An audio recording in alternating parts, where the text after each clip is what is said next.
Coucou tout le monde, j'espère que vous allez bien. Je suis ravie de vous retrouver après une longue absence, suite à mon accident du 4 juin. J'avais plus publié de vidéos et je tenais à vous remercier pour tous vos gentils messages, pour tous vos encouragements et votre soutien dans les messages que vous m'avez envoyés, soit sur YouTube, soit sur Instagram.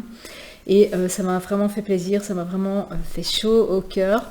Alors aujourd'hui, je vais vous parler de bougies parfumées. J'en ai pas racheté de nouvelles parce que j'ai pas été trop motivée pour le faire. En ce moment, je suis plus, enfin, ça fait déjà depuis le premier confinement que je suis dans une phase où je veux liquider tout ce qu'il y a dans mes armoires et ne plus surconsommer, donc acheter de trop. Donc là, j'ai quand même fait pas mal de place, donc ça ne saurait tarder.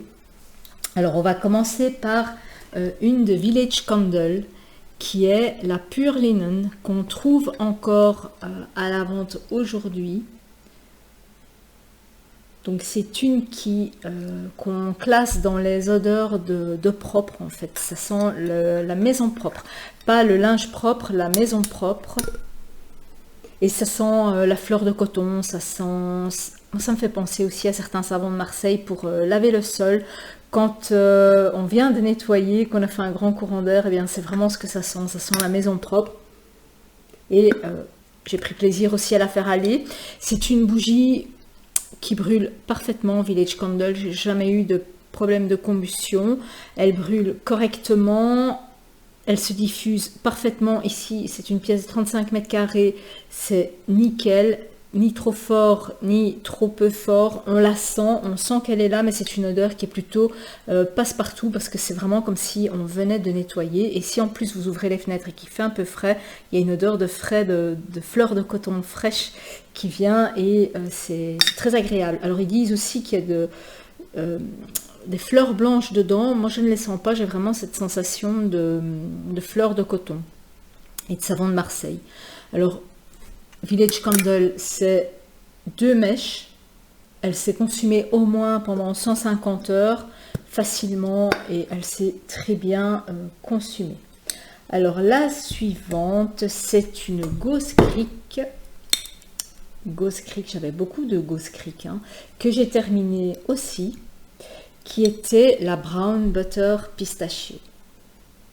Et celle-là, étonnamment, je l'avais reprise en me disant, ça fait longtemps que j'ai sorti celle-là, et franchement, je l'ai adorée. Alors c'est une au beurre, au sucre roux et à la pâte de pistache. Mais pâte de pistache, pas cet arôme qu'on retrouve dans les glaces de pistache, plutôt qu'on retrouve dans les pâtes de pistache, comme les pâtes d'amande et pâtes de pistache. On fait des biscuits comme ça, en pâte de pistache, c'est vraiment ce que ça sent.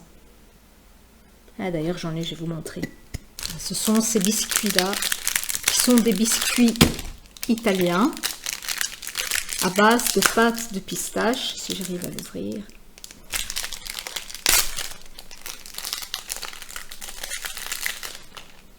Et c'est vraiment cette odeur, à peu de choses près, c'est cette odeur de biscuit à la pâte de pistache qu'on retrouve dans cette bougie et que j'ai vraiment super apprécié. Alors 2 mèches, mais j'ai eu toute une série avec des mèches qui étaient décentrées et elle s'est super bien consumée. Elle n'a pas senti, vous savez, chez Ghost Creek, généralement quand on les laisse aller un peu trop longtemps, enfin moi avec mon odorat hypersensible, je sens comme une odeur de paraffine dans l'air et ici rien du tout. Elle s'est diffusée vraiment parfaitement sans arrière-odeur et d'une façon très stable. Il n'y a pas eu de petite mèche qui avait tendance à s'étouffer parce que la bougie était trop grasse, alors que franchement on voit qu'elle était vraiment bien huileuse. Simplement elle a fort collé au bord, elle était un peu noire ici, je l'ai frottée, elle a fort collé au bord parce qu'elle était vraiment très très grasse et quand elles sont trop grasses généralement se consument vraiment pas bien et celle-ci s'est bien consumée, mais étrangement celle-ci, elle sentait pas trop fort. Elle avait juste une odeur, enfin c'était pas étouffant, c'est pas une odeur, dès qu'on sent, on fait ouf, ça sent trop. Non, là c'était vraiment comme si on venait de cuisiner des biscuits quoi. Et là c'était super agréable et d'ailleurs je l'ai fait aller pendant toute une période, je n'ai fait aller que celle-ci et j'étais même étonnée, j'ai dit ah merde c'est déjà terminé. Donc ça c'est une que j'ai vraiment appréciée et si je la trouve en promo, que j'aurais tendance à racheter de chez Ghost Creek, ce qui est rare parce que j'avais dit que j'achèterais plus de Ghost Creek parce que j'ai eu trop de blagues de bougies qui se consumaient trop mal. Et alors, en parlant de bougies qui se consumaient trop mal, alors celle-ci, c'est une que je n'aime pas du tout. Je l'aime à froid, mais à chaud, je l'aime pas du tout. Et il m'est arrivé une catastrophe. Vous avez vu, quand j'ai retiré le couvercle, j'avais pas vu que le plastique était resté. Je l'ai allumé et le plastique a fondu carrément à l'intérieur de ma bougie et j'ai eu de la cire qui s'est mise dedans. Et en fait, je l'ai senti à l'odeur qu'il y avait un truc qui n'allait pas. Ça sentait le plastique en fait. Et voilà, donc je vais devoir mettre un autre bouchon. Alors au-delà de ça, donc c'est la Bright Bubble Bass. Elle est jolie, hein. Et généralement les gens qui viennent et qui la sentent disent que ça sent bon, mais moi il y a un truc qui me dérange dedans. En fait, je pense que c'est l'aspect de la pêche blanche, de la pêche râpeuse qui est dedans avec de la mandarine, je pense.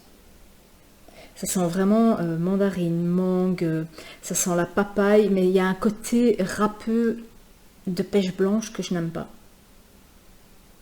Avec un petit côté acidulé, bon, maintenant c'est un peu faussé parce que j'ai un peu de plastique dedans, mais il y a un truc qui ne me plaît pas. Et alors, elle sent très, très, très, très fort. Et c'est peut-être ça aussi que je ne supporte plus, parce que quand elles sentent trop, pour finir, ça m'écœure maintenant. Alors que ce n'était pas le cas du tout, hein, comme quoi on change en vieillissant. Mais donc celle-là, quand on est dehors, je la mets et même mes voisins s'en profitent tellement qu'elle va fort. Alors pourquoi je dis qu'elle se consume mal? Tout simplement à cause de la couleur. Et alors elle devient toute noire ici, j'ai des toutes petites flammes. Ça c'est un peu dommage. Et vous voyez, la dernière fois que je l'ai faite aller, j'ai même pas su la faire aller jusqu'au bout. Je l'ai éteinte juste avant parce qu'elle sent...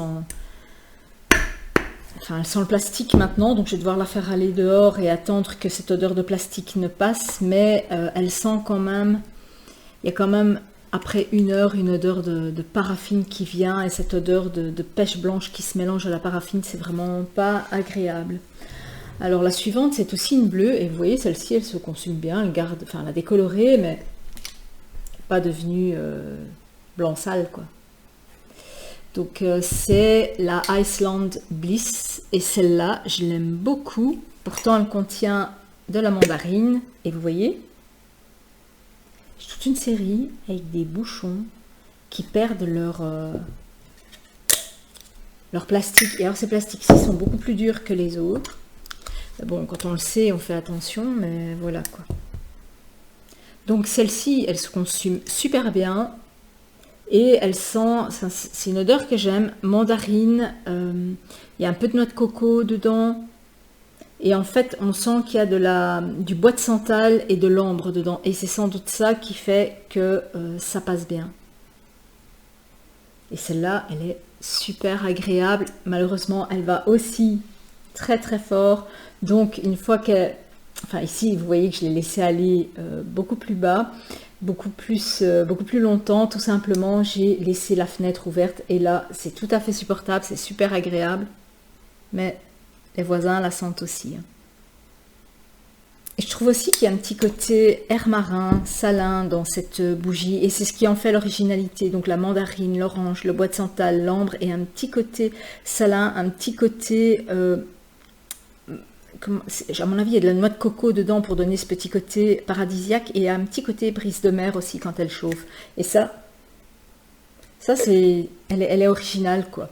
Donc ça c'est la Iceland Bliss. Je vous la conseille si vous aimez ce type d'odeur un peu salin et un peu ambré, bois de santal.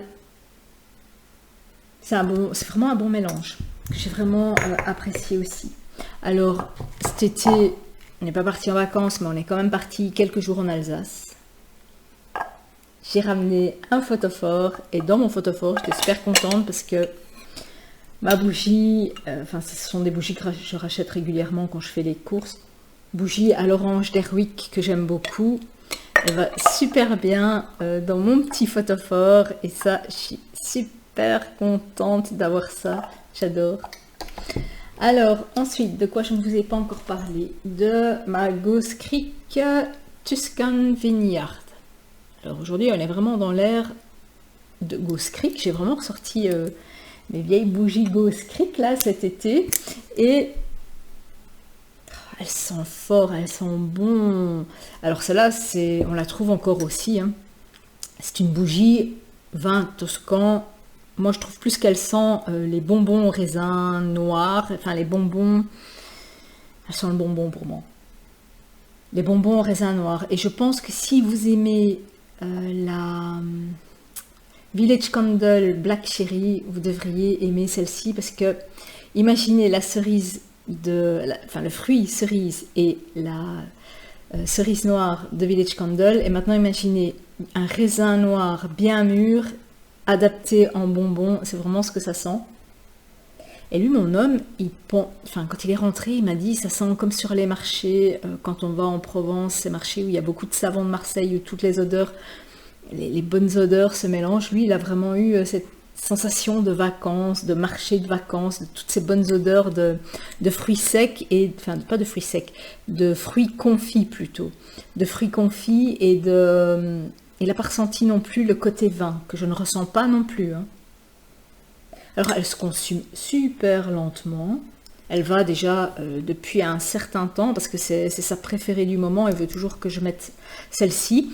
Elle n'est pas trop forte, elle est juste comme il faut. Quand on est dans la pièce, on la sent, mais on n'est pas incommodé par la force de la bougie. Elle sent vraiment fort, même en haut, ça laisse...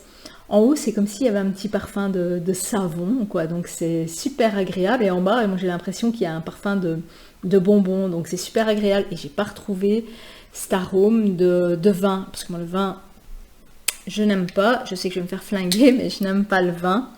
Et ici, enfin sauf les vins blancs très sucrés, mais ici pour moi ça sent vraiment le bonbon, quoi. Le raisin confit, pas le raisin séché, hein. Pas les petits raisins secs qu'on trouve comme les raisins de Corinthe, rien à voir, ça sent vraiment le bonbon, les types de bonbons acidulés. Et ça, c'est juste parfait. D'ailleurs, à mon avis, c'est celle que je vais mettre juste après cette vidéo. Alors après, qu'est-ce que j'ai... Ah oui, j'ai terminé... la Frosted Cranberry, mais à mon avis, j'ai dû la terminer fin mai, début juin. Alors voilà, un peu noircie. Donc celle-ci, c'est une Bath and Body Works, qui sont mes bougies préférées. Avant, c'était les Ghost Creek, hein, mais j'ai eu toute une période où j'adorais les Ghost Creek. Et quand je retrouve mes anciennes Ghost Creek qui se consument super bien, qui sentent bon, avec lesquelles j'ai pas eu de bug, ben j'ai envie de retourner vers Ghost Creek, mais j'ai un peu peur parce que j'ai quand même eu pas mal de déceptions. Et donc ici, ça sent la canneberge, donc cranberry c'est canneberge, mais ça sent pas le côté glacé froid, ça sent le côté glacé sucré. C'est très sucré, il y a un petit côté râpeux, mais aussi un petit côté sucré. De la canneberge, ça me fait toujours penser à un apéritif style Grodin, qui est bittersweet, donc c'est doux amer. Et c'est vraiment ça, quoi. Et celle-ci aussi, hein, j'ai bien aimé. Par contre, elle sent très très fort et je la trouvais super jolie. Enfin, il y a d'autres éditions, mais les éditions de Noël, moi franchement, je les trouve vraiment jolies. D'ailleurs, je pense que je vais aller refaire un tour sur le site pour aller revoir les Bath and Body Works pour les éditions, soit d'Halloween, soit de Noël, parce que c'est vraiment... mes bougies préférées, quoi. D'ailleurs, en été, j'achète beaucoup moins de bougies qu'en hiver. Voilà, j'ai eu un autre comportement cet été au niveau des bougies. Enfin, en fait, comme je suis restée plâtrée longtemps, bah, j'avais du mal à ouvrir certaines bougies. Donc, j'en gardais une que je faisais aller jusqu'au bout. J'avais juste qu'à l'allumer et je redéposais le couvercle sans trop l'enfoncer parce que j'arrivais pas à ouvrir les bougies forcément. Et je les ai faites aller jusqu'au bout, quoi. Et ce sont des fragrances qui me correspondaient bien à ce moment-là. Et j'ai moins passé de temps à me dire ah, laquelle je vais mettre aujourd'hui, elle est dans mon armoire à fouiller. Donc ça c'est... J'ai changé de comportement complètement. Tiens, et dites-moi vous si vous consommez autant de bougies en été qu'en hiver. Enfin moi généralement j'en consomme beaucoup toute l'année, été comme hiver, simplement j'en achète moins en été qu'en hiver. Et dites-moi aussi si vous en achetez plus en hiver qu'en été, ou si vous êtes tenté d'en acheter toute l'année. Parce que moi j'ai l'impression que je suis en train de changer de comportement. Avant c'était tout le temps, quoi. Maintenant j'ai des phases, quoi. Donc voilà, bah dites-moi, et on se retrouve à mon avis le mois prochain pour une nouvelle vidéo bougie. Ciao!